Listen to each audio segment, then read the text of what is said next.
Tuhan bersamamu.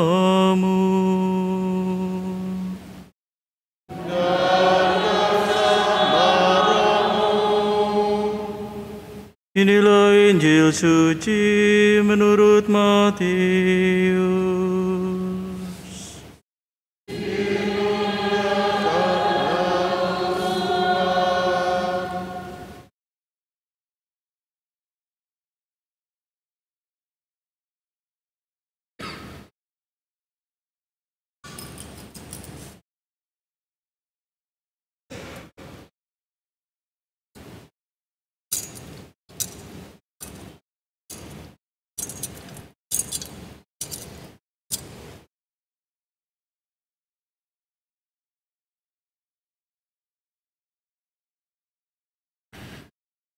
Pada zaman pemerintahan Raja Herodes, sesudah Yesus dilahirkan di Betlehem di tanah Yudea, datanglah orang-orang Majus dari timur ke Yerusalem.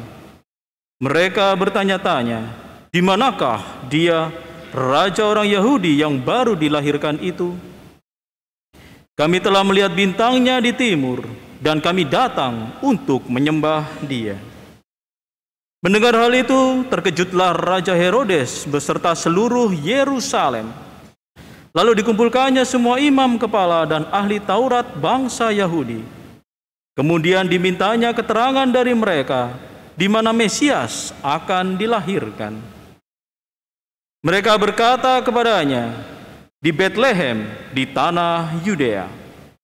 Karena demikianlah ada tertulis dalam kitab Nabi, dan engkau Betlehem di tanah Yehuda, engkau sekali-kali bukanlah yang terkecil di antara mereka yang memerintah Yehuda. Karena dari engkaulah akan bangkit seorang pemimpin yang akan mengembalakan umatku Israel. Lalu dengan diam-diam Herodes memanggil orang-orang Majus itu, dan dengan teliti bertanya kepada mereka, kapan bintang itu tampak. Kemudian ia menyuruh mereka ke Betlehem, katanya, pergi dan carilah anak itu dengan teliti, dan segera sesudah kamu menemukan dia, kabarkanlah kepada aku, supaya aku pun datang menyembah dia. Setelah mendengar kata-kata Raja Herodes, mereka pun berangkat.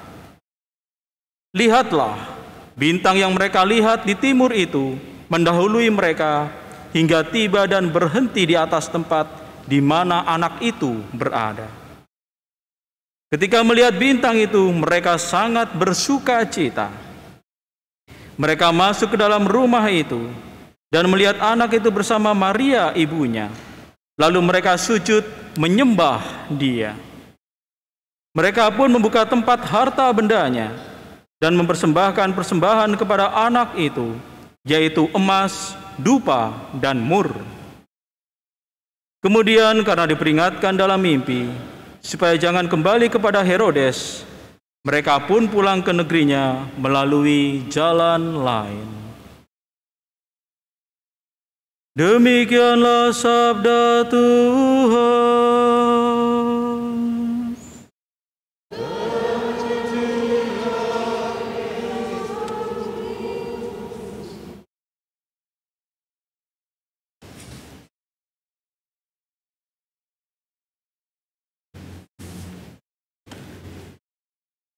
Saudara-saudari yang terkasih,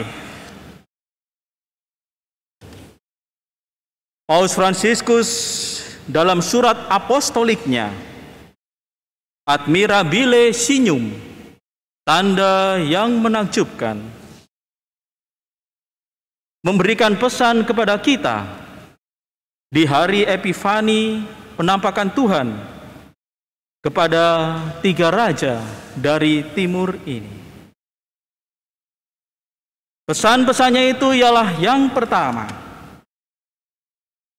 bahwa kita ditarik dalam perjalanan rohani di mana Tuhan kita Yesus Kristus, Allah, datang ke tengah-tengah dunia, mau hadir menjadi salah satu dari kita manusia, agar kita semua menjadi satu dengannya kelak di dalam kerajaan surga.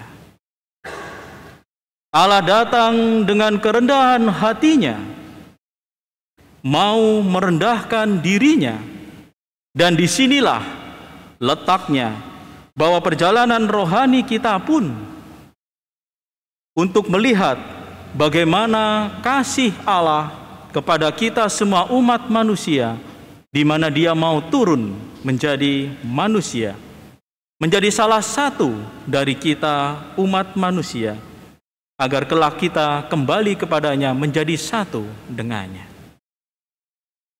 Tuhan datang ke tengah-tengah dunia kepada mereka yang paling membutuhkan kasih-Nya.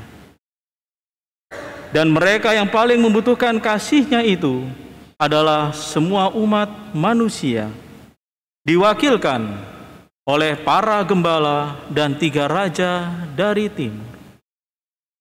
Para gembala adalah simbol dari pribadi-pribadi orang-orang yang miskin sederhana. 3 raja dari timur adalah perwakilan dari orang-orang yang kaya, bijak, dan berpengetahuan tinggi.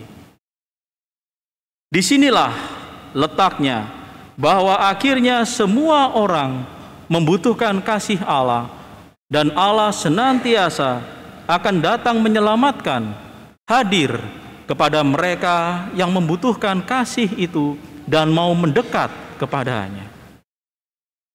Allah datang bukan hanya untuk orang tertentu saja, kepada semua orang. Justru itulah tujuannya.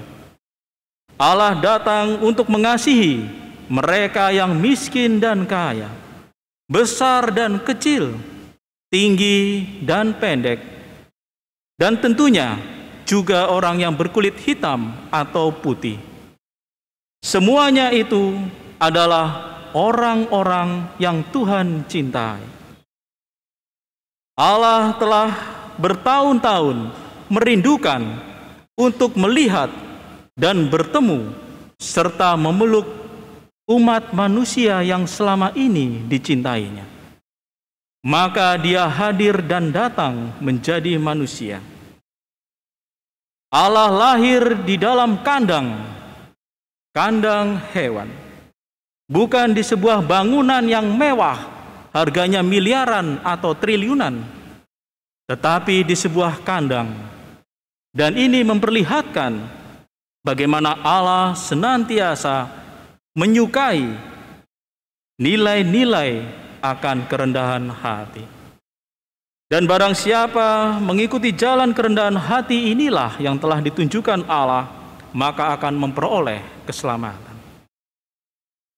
Dan yang kedua, bahwa melalui 3 raja dari timur yang ada, maka kita diminta oleh Paus Fransiskus melalui surat apostoliknya itu, bahwa kita senantiasa memperkaya iman kita. Sebagaimana 3 raja dari timur itu adalah orang-orang yang bijak dan berpengetahuan tinggi. Mereka semua memanfaatkan apa yang menjadi kapasitas kemampuan akal budinya untuk memperkaya imannya. Sebab mereka setelah berjumpa dengan Tuhan kita Yesus Kristus, maka imannya begitu menggelora. Mereka datang akhirnya memilih jalan lain yang sebelumnya mereka belum mengenal Allah. Ketika mereka bertemu dengan Yesus, mereka mulai untuk mengikuti apa yang menjadi jalan keselamatan yang ditunjukkan oleh Yesus Kristus. Inilah saudara-saudari yang terkasih, bahwa kita diminta untuk memiliki kekayaan iman. Sebab tentunya apabila kita tidak memiliki kekayaan iman, ketika kita diserang oleh raungan kritik yang begitu aneka macam datang kepada kita, sangat mungkin banyak sekali orang-orang yang beriman Katolik akhirnya oleh karena tidak memiliki kekayaan iman, maka mereka termakan oleh raungan-raungan kritik dari para serigala yang ingin mengambil iman kita. Namun apabila kita memiliki kekayaan iman yang ada, maka kita mampu berapologetik, membela keimanan kita, dan bahkan mampu mengcounter kembali apa yang menjadi kekayaan iman kita, sehingga orang akan terpesona dan terkagum akan kekayaan iman kita. Itulah yang diharapkan, bahwa senantiasa ketika kita memiliki kekayaan iman yang ada, kita akan senantiasa berada di dalam perjalanan iman kita yang setia sampai kepada keselamatan. Dan tiga raja dari timur ini, setelah mereka memiliki kekayaan iman, mereka menjadi pewarta di antara bangsa-bangsa lain, dan banyak yang percaya kepadanya dan bertobat dan mengikuti Tuhan kita Yesus Kristus. Itulah yang menjadi tugas kita pula. Dan yang ketiga, bahwa kita semua senantiasa diajak untuk memiliki fokus kepada Tuhan kita Yesus Kristus, agar hati kita menjadi damai, tidak mudah tersinggung. Sebagaimana tiga raja dari timur itu adalah orang yang kaya raya, bijaksana, berpengetahuan tinggi, tetapi mereka ketika memasuki kandang bersama orang-orang para gembala yang miskin dan sederhana, tidak tersinggung dan tidak terusik, sebab mereka fokus kepada Yesus Kristus yang hadir saat itu, yang disembahnya. Demikian pula kita semua diajak untuk senantiasa tidak mudah tersinggung apabila kita fokus kepada Tuhan kita Yesus Kristus. Kita akan mudah tersinggung apabila fokus kita bukan kepada Kristus, tetapi kepada diri kita sendiri. Mungkin kita aktif dalam menggereja, kita aktif melayani gereja, kita aktif di lingkungan, kita aktif di dalam kegiatan-kegiatan pelayanan yang lain, persekutuan atau komunitas yang ada. Tetapi kita akan mudah menjadi tersinggung apabila kita justru fokusnya adalah kepada diri kita. Keinginan kita untuk menjadi populer, tenar, paling berjasa, dan mungkin paling baik sendiri. Sehingga ketika kita fokus kepada diri kita sendiri, maka kita akan menjadi orang yang mudah tersinggung. Tetapi apabila kita fokus kepada Tuhan kita Yesus Kristus yang kita sembah, maka kita akan menjadi orang yang tidak mudah tersinggung. Hati kita akan menjadi hati yang penuh damai. Sebab hanya pada Tuhanlah hatiku tenang. Dan itulah yang tertulis.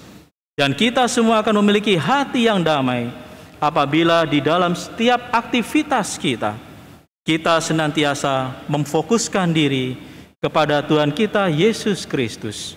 Sehingga hati kita akan senantiasa berada di dalam keadaan damai, tidak terusik atau tersinggung sedikit pun. Sehingga kita semua memiliki apa yang menjadi kekayaan iman, kekayaan yang ditunjukkan oleh Tuhan kita Yesus Kristus, keselamatan, hati yang penuh damai, sebab Dia adalah Raja damai yang menyelamatkan kita.